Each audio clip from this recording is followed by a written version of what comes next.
విశాఖ ఉక్కు ఫ్యాక్టరీని ప్రైవేటీకరిస్తామని బీజేపీ గత 2 సంవత్సరాలుగా కింద మీద పడుతున్న కార్మికుల ప్రజల యొక్క ప్రతిఘటనతోటి ఇంతవరకు వాళ్ళ ఆటలు సాగలేదు. 3 ఏళ్లుగా పోరాటం సాగుతూనే ఉంది, ఆందోళన సాగుతూనే ఉన్నాయి.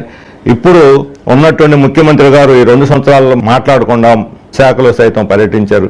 కానీ ఎక్కడా కూడా ఉక్కు ఫ్యాక్టరీ ప్రైవేటీకరణ చేయకుండా ఆపుతానని చెప్పి ఒక మాట మాట్లాడలేదు. చంద్రబాబు నాయుడు వచ్చిన సందర్భంలో కూడా విశాఖ ఉక్కు ఫ్యాక్టరీ గురించి మాట్లాడలేదు. మోడీని మెప్పిస్తానన్నారు తప్ప దీన్ని నిలుపుదల చేస్తామని మాత్రం మాట ఇవ్వలేకపోయారు.